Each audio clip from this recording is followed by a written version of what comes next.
Imagine la scène. Un peuple autrefois choisi, béni, honoré par Dieu, réduit à un chaos qui fait frémir encore aujourd'hui. Un facteur sonne à la porte, mais au lieu d'un colis, c'est un morceau de chair humaine qu'il dépose. Puis un autre, puis encore un autre. 12 morceaux envoyés à travers tout le pays. C'est l'image choquante qui introduit le chaos du livre des juges, chapitre 21. Tout commence avec une femme sans nom, une concubine humiliée, abusée, laissée pour morte.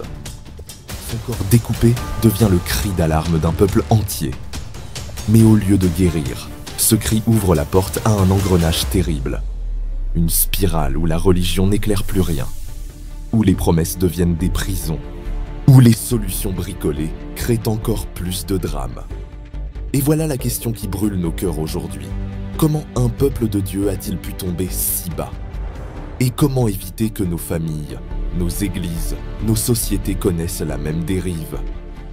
La Bible résume ce chaos en une phrase glaçante. En ces jours-là, il n'y avait point de roi en Israël. Chacun faisait ce qui lui semblait bon. Juges 20 et 1,25. Quand il n'y a plus de repères, chacun devient son propre roi. Et tôt ou tard, tout s'écroule. Avant d'aller plus loin, prends une seconde pour t'abonner si tu veux recevoir plus de messages qui t'inspirent, te challenge et t'aident à remettre de l'ordre dans ta vie. Parce que la suite de cette haute histoire va te surprendre. Regardons d'abord le premier problème, le réveil des regrets. Israël pleure, mais ne change pas. Il regrette d'avoir perdu une tribu, Benjamin. Mais il ne regrette pas d'avoir perdu Dieu. Ils ont des larmes, mais pas de repentance. C'est comme Judas. Il a pleuré, il a regretté, mais il n'est pas revenu à Dieu. Et combien d'entre nous connaissent la même spirale? On pleure sur nos erreurs, mais on continue les mêmes habitudes. On regrette d'avoir mal mangé, et le lendemain, on retourne au fast-food. On regrette d'avoir trop dépensé, et le mois suivant, la carte bleue ressort pour un nouvel achat compulsif. Les émotions seules ne transforment personne. Elles font bricoler des solutions rapides, mais jamais elles ne guérissent en profondeur. Israël avait juré. Aucun de nous ne donnera sa fille aux Benjamites. Une promesse prise à chaud, devenue une prison pour tout le peuple. Comme Hérode, qui par un serment insensé a tué Jean-Baptiste. Comme Jephthé, qui par un vœu irréfléchi a perdu sa propre fille. Les promesses faites sans Dieu nous écrasent. Elles deviennent des chaînes. Et parfois, c'est ce qui nous arrive. On promet dans la colère. On promet dans la peur. On promet dans l'orgueil. Et ces promesses deviennent des pièges. Les promesses sans Dieu deviennent des prisons. Alors, Israël cherche des échappatoires. Mais ce sont des plans tordus. Le premier. Le massacre de Jabès-Galaad.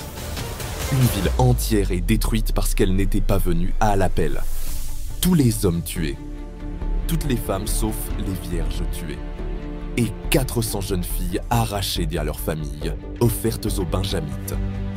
Quelle ironie! Pour réparer une plaie, ils ouvrent une blessure encore plus profonde. La violence pour corriger la violence. Un feu qu'on essaie d'éteindre avec de l'essence. C'est ce que nous faisons parfois. On couvre un mensonge par un autre. On corrige une injustice par une nouvelle injustice. On maquille nos erreurs avec d'autres erreurs. Mais Romains 3, verset 8 est clair. Faisons-nous le mal afin qu'il en arrive du bien? Certainement pas. On n'éteint pas un feu avec de l'essence. Deuxième plan tordu, le rapt des filles de Silo. Il manquait encore 200 femmes pour les Benjamites. Alors, lors d'une fête spirituelle, on a organisé un enlèvement. Les filles sortaient danser en l'honneur de Dieu.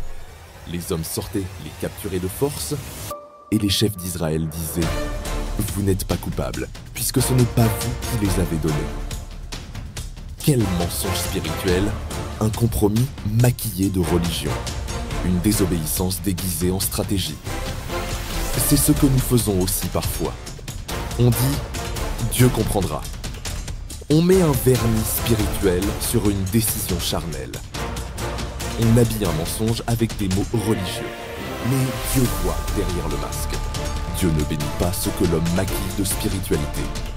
Et reste bien jusqu'à la fin de cette vidéo, parce que le vrai problème, la racine profonde, c'est ce que je vais partager dans quelques instants. Et ça peut changer ta vie. Le vrai problème n'était pas Benjamin. Ce n'était pas le manque de femmes.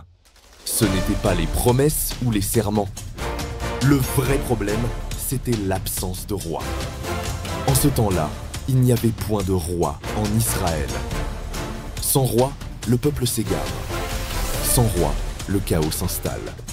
L'histoire du veau d'or le montre déjà. Quand Moïse n'était pas là, le peuple s'est fabriqué une idole. Sans direction, ils ont remplacé Dieu par de l'or fondu. Quand Dieu ne règne pas, le chaos règne. Mais la bonne nouvelle, c'est que Juge 21 n'est pas la fin de l'histoire. Il prépare l'arrivée d'un vrai roi. Un roi qui n'est pas seulement David. Un roi éternel. Un roi juste. Un roi qui ne se trompe jamais. Un roi qui répare vraiment. Ce roi, c'est Jésus-Christ. Et là, la question devient personnelle. Qui est le roi de ta vie? Parce que, si ce n'est pas Jésus, ce sera forcément autre chose. Ton ego, ton passé, tes émotions, la culture ambiante. Mais un faux roi conduit toujours au chaos. Faire de Jésus ton roi, ce n'est pas une théorie. C'est un choix dans tes finances, donner d'abord à Dieu. Un choix dans tes relations, aimer selon sa parole. Un choix dans tes priorités, chercher d'abord son royaume. Israël a voulu réparer seul. Résultat, chaos. Le problème n'était pas Benjamin, mais l'absence de roi. La solution n'était pas leur rituel, mais Jésus. Et toi, quelle promesse tiens-tu qui écrase ton âme? Quel compromis maquilles-tu avec des mots religieux? Quel feu essaies-tu d'éteindre avec de l'essence? Ne finis pas comme Juge 21. Brisé, compromis, inachevé. Laisse Jésus être ton roi.